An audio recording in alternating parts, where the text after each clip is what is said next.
Welcome to Playful Beginnings, a podcast about the magic of play therapy for therapists, students, and anyone interested. In our podcast, we'll explore the deeper understanding of play therapy and the skills we use when working with children. We hope to help you understand the why behind what we do and how it helps kids heal and grow. I'm Dr. Christy Opiola, a working play therapist and university professor in North Carolina. I'm Dr. Maggie Parker, a play therapist and professor in DC. Hey, Christy. Hey, Maggie. How are you? I am surviving. It's the end of the semester. It is the end of the semester. We're so close. We are so close. And then I get to start on 2 new course preps. Exactly. Yeah, it doesn't end. It's just this semester ends, and then we get to, finish up on some tasks that we didn't get to finish. And then we get to lean into the next big task that we have. But it feels like a milestone to make it to the end of the semester. But no, I'm well. I'm, enjoying the weather. I got my garden planted. Oh yeah. I don't know, I'm a big gardener. I love flowers, and during the pandemic, I took a gardening class, so I'm like growing my own vegetables in the summer. I just shared, I had so much lettuce, romaine, that I had to share with everyone in my neighborhood because it was bolting, so I needed to pull it before all the lettuce went bitter. So I just pulled it all to replant, and oh my gosh, I had so much lettuce. I think I created like 10 Ziploc bags of lettuce to give to people. Yeah. We don't have sun in our yard. We have so many really big oak trees, which is great. But at our old house, the front was where we had all of the sun. And so we planted tons of cherry tomato plants, and we would never have them on the vine because all the little kids in the neighborhood would come over and just pop them. And they're so much tastier when you can pull them off the vine than when you buy them at the grocery store. I don't know because I don't like tomatoes, but oh Maggie, you're missing out. I know, I make them BLTs and tomato sandwiches all the time, and I'm like, ew. Oh, that makes my heart sad. I love tomatoes. So as a kid, my maternal grandfather grew tomatoes, and my paternal grandfather did green beans, and that's what I remember, him having a ton of green bean plants. But my pop did tomatoes, and I would eat it like an apple. I would pull a tomato and just eat it. So there'd be all the juice running over. Yeah. Oh my gosh, I could eat a tomato. And he was in New Jersey, and Jersey tomatoes, oh my gosh, are the best tomatoes. I do not know what makes them great. You could take the same plant and plant one in his yard and plant one in my yard, and his tomatoes would taste so much better than mine. So I don't know what it is about Jersey soil, but man, they grow some really great tomatoes. So if we have any listeners here from New Jersey, shout out, eat a tomato for me. Yeah, send us your tomatoes. Send them to Christy because I won't eat them. Mail me a good Jersey tomatoes. I love just a good beefsteak. Jersey tomato. Even last year, my whole family loves to garden and stuff, and so my sister and I were at a flower shop or a gardening shop, and they had Jersey tomatoes. That's how they were advertised. So I'm like, I have to buy this and grow them. They didn't taste anything like a Jersey tomato. I think it's in the soil, or I don't know what's in Garden State. Jersey. Or the sun, or, they're not far from the ocean. Maybe they get some salt water that gets sprayed. I don't know, but something happens in New Jersey. I'm like, I told my mom, we're going to take a trip, and I'm going to dig up some soil and bring it to North Carolina and figure out if that's it. And she's like, no, I don't think that's going to work. I was like, I know, I just want these really fond memories I have of my grandfather, and the delicious tomatoes. But anywho, that's not what our topic is about today. Yeah. So I had talked with faculty who teaches with me, who's teaching a family therapy course in the rehabilitation counseling program, Dr. Bogmi Das. And she was talking about how she was asking me for resources on different play interventions and with families. And I was like, well, there's child-parent relationship therapy. And she's like, well, I can't find a lot on there. So I did send her to on YouTube. Okay. I was like, there's so much. Yeah, just like an overview of what it is. Yeah. And so I sent her to, of course, Dr. Nick Cornett, who does a great little video of him doing CPRT. But then I was like, you know what? We could talk about it, Yeah. and that might be helpful for her students. And even as like we were discussing it, Christy, you had such great commentary on family and what that does that look like with family therapy, because they don't Yeah. often talk about kids. No, my experience and kind of my research into family therapy, it often is meant for uh, the family members at a certain cognitive level. So, we know that kids are still developing in so many ways. And so a lot of the interventions, right, are met for the more higher order thinkers in the family because they want to do this processing and other stuff, which means they fail to meet the youngest members of the family. So they're either excluded or the younger member is required, right, to try to match the cognitive level, which we know developmentally is not possible. And so they often get left out or are not really included in the family therapy process, which means the whole family is not being served. Right. Right. And so there's quite a bit of literature out there from the play therapy world about doing family play therapy and really matching your intervention so that the youngest member can also be included. So people like Eliana Gill is a great resource Mm-hmm. for this. I know there's many others. Hers is probably my primary resource I go to when I'm looking at family play therapy, but other people have spoken about it. Nick Cornett does a great job. He really talks about, and this will link us into CPRT, child parent relationship training. Um, he really kind of looked at those standards of what CPRT teaches and how it really does align with family therapy practices and how it Yeah, can be a strong intervention for LMFTs and family therapists as a whole. that was his dissertation. Mm-hmm. Yeah. Dr. Nick Cornett was also in my cohort. So I like to, He's he such a was, great human being. he's so wonderful. It's Yeah. always nice to see him. So we'll Yeah. have to let him know that we're giving him and Dr. Gill shout We outs. should try to get him on our podcast. Bring him in. Yeah. Yeah, we absolutely should. I think there are so many people, and we've also talked about like when talking about CPRT wanting to get Dr. Kara Carnes Holt on, And Dr. and Stratton. Dr. Bratton. And so, this is kind of an ever evolving thing. And I don't think this will be the one and only time. I know it won't be the one and only time we talk about We could have a whole CPRT. podcast just about CPRT. So Yes. that's how much literature is out there. That's, like there's so many different areas of child parent relationship therapy that we can discuss.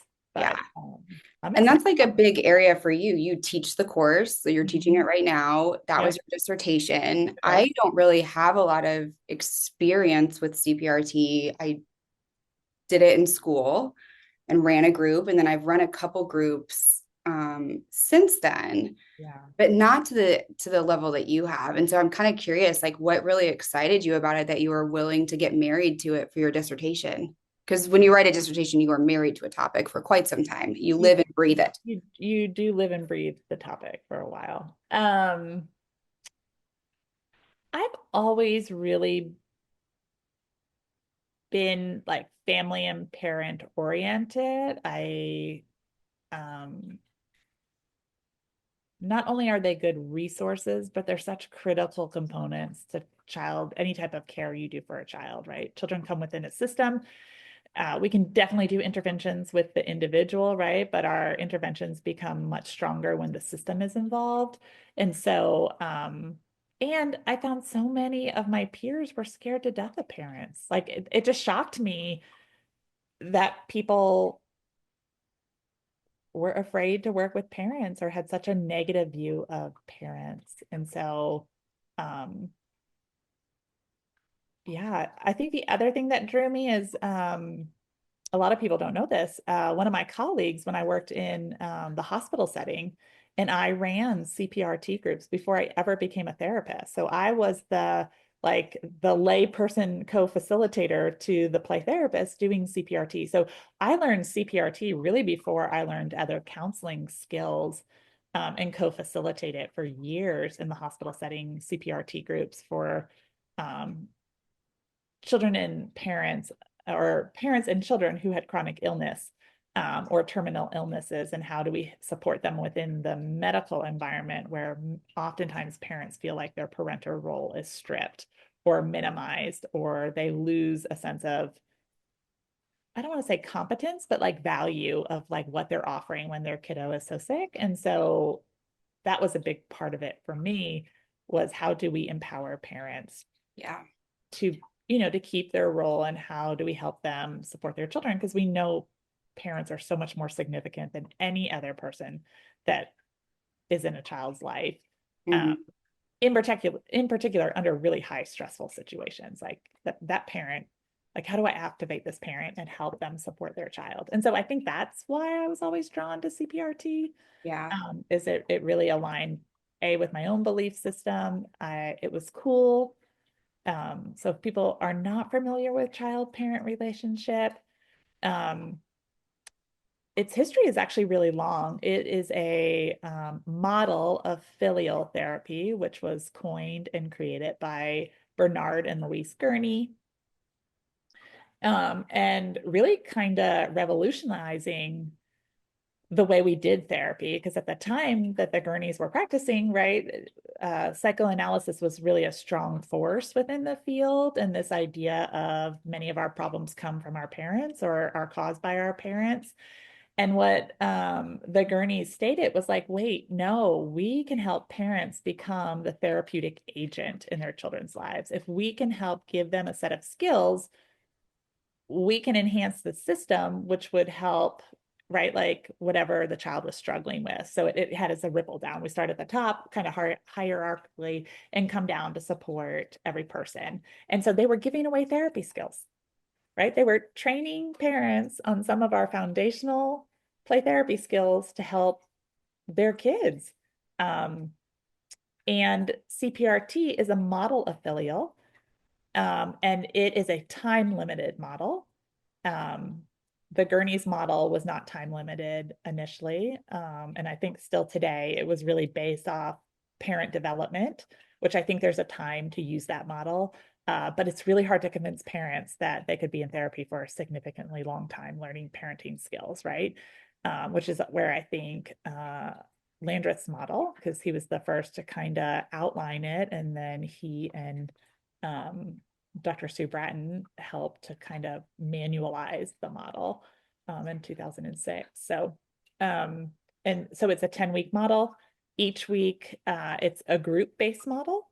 So parents meet in small groups, but you can also use it individuals with couples.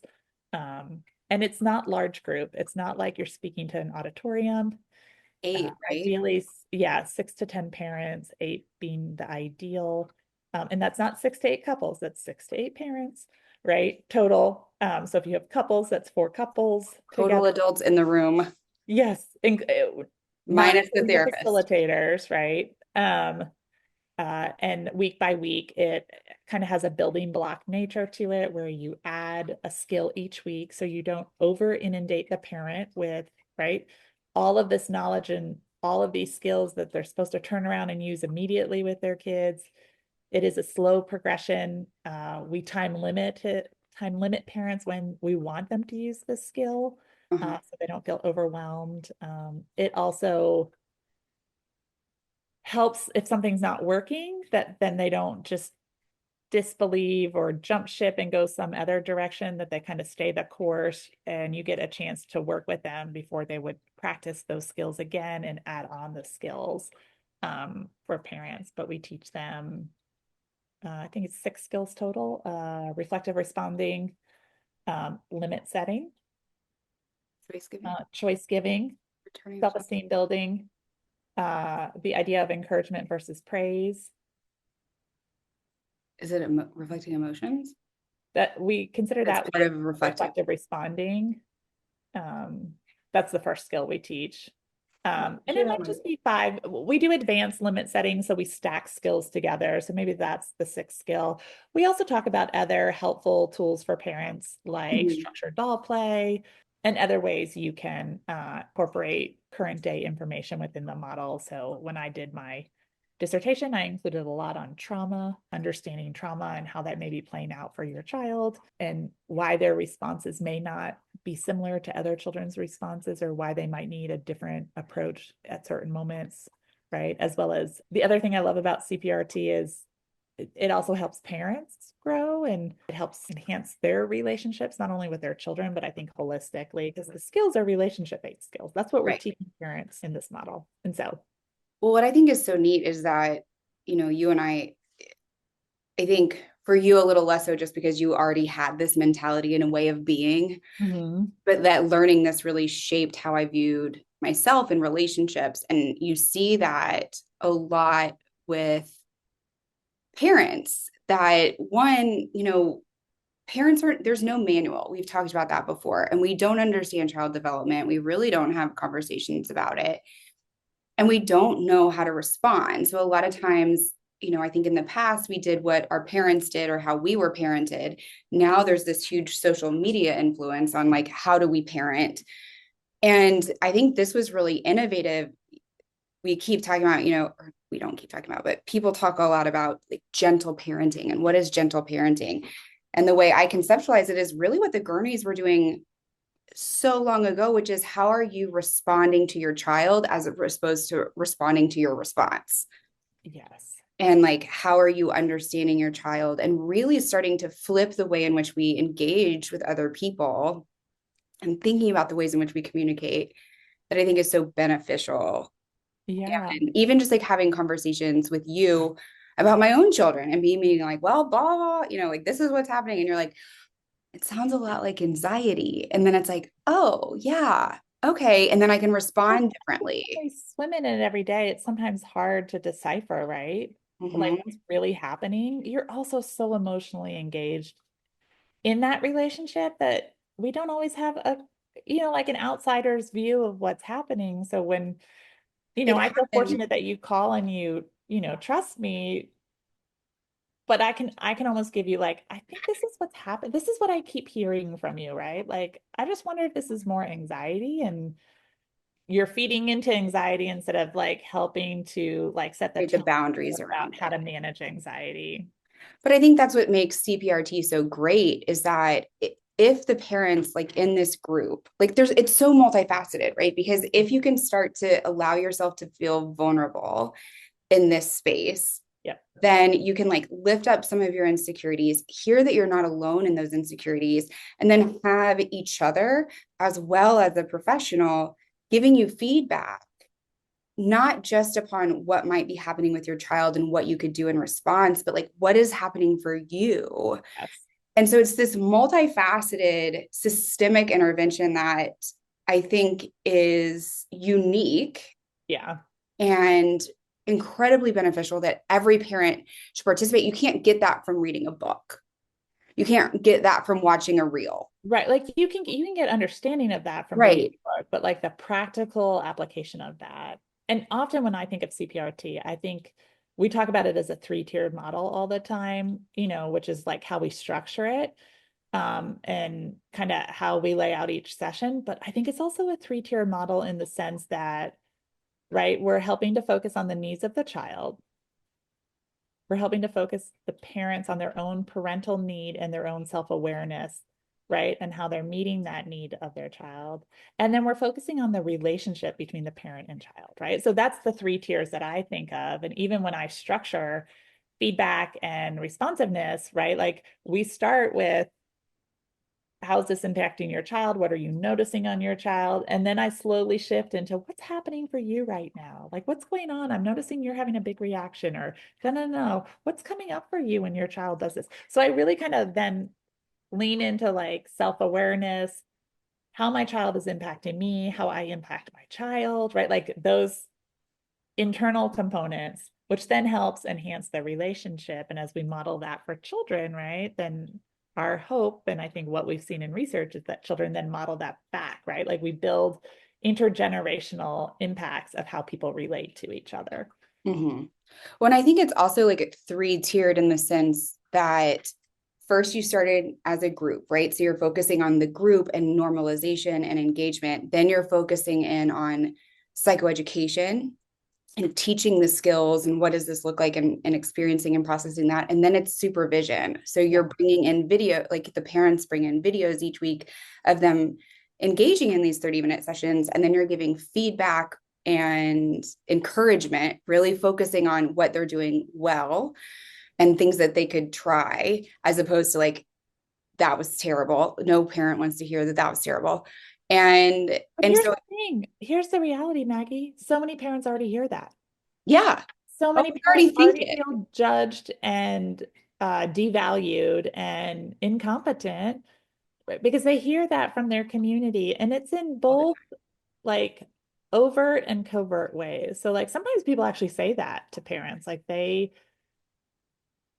are unkind I've to had parents tell you. me I was doing a bad job. Yeah, and family, friends, and absolute strangers. Yeah. Right? It's not even like No, you're it's like some ever random person like in random the person, or they give covert, right? Like these subtle ways of here you're side in the eye. grocery aisle with your child who's throwing a temper tantrum, right? And no one comes down the aisle. That's a covert message that, right? Like you as a parent is internalizing, like my kid is so out of control, no one wants to be around us. We don't consciously think of that, right? But that's the message we're getting. Or the mom at the grocery store at 9:30 at night with two little kiddos in a cart that who are melting down and people are giving side eye. Or one parent shared that their child really wanted a candy bar right at the checkout and the mom said no multiple times, right? Was trying to set a boundary and a limit, and the person in front of her bought her child the candy bar and handed it to the kiddo, right? Like, how is that? I know. The mom was So so if you're confused. not watching this, my mouth is so I wide. know, Like, but right, what? like those are the messages, right? Or you get feedback constantly about well, you should do it this way. You know, you're not being strict enough. Like all of those send messages to parents. What I love about CPRT is it's really strength based. It's really looking at what are parents doing well instead of all the things they're doing wrong. And how can I add tools to your toolkit that you find useful that you can use with your child? That is the gist of CPRT and like my goal as a facilitator of child parent relationship training. Trying to. I think Yeah. we're like recognizing it a little bit. I think that's part of like what that gentle parenting a little bit is like getting into. Yeah. But even as someone who's been trained in this, I still struggle to recognize the emotion, because that's not, last week we talked about questions. It's pieces that are important and helps you feel connected. And we don't always have to teach. Like it's okay or correct. Yeah. And it's okay to be, I wish I could find a C word that would really fit with that, but just to be present and engaged. Well, I think it goes, Connected. you did it. I just think this is really helpful. And I know this is just like a quick overview. And I know there's like so much, we will continue to talk about it, but I just wanted to kind of give an overview for Dr. Doss's class. And if But others anybody, out there who may yeah, hear. Yeah. And don't forget to like and subscribe to our podcast, as well as go to our webpage, playtherapyspace.com. Well, as you can email Maggie and I with any questions, or if there's particular topics that you want us to address, don't forget to send us. You can do info@playtherapyspace.com, or you can do Maggie@playtherapyspace, or Christy@playtherapyspace.com. So please connect with us. We love to hear from you, and we respond to your content. So share with us. We're happy to do a podcast in an area that you're really interested in, hopefully, as long as it's related to play therapy. well, thanks, Christy. Have a good day. Thanks, you too. Have a good meeting. I know your thing binged and it's Yep. Wednesday. We're in meetings all day. So, Knox, I gotta go. yep, yep, yep. Miss you, and I'll talk to you soon. Okay, bye. Bye.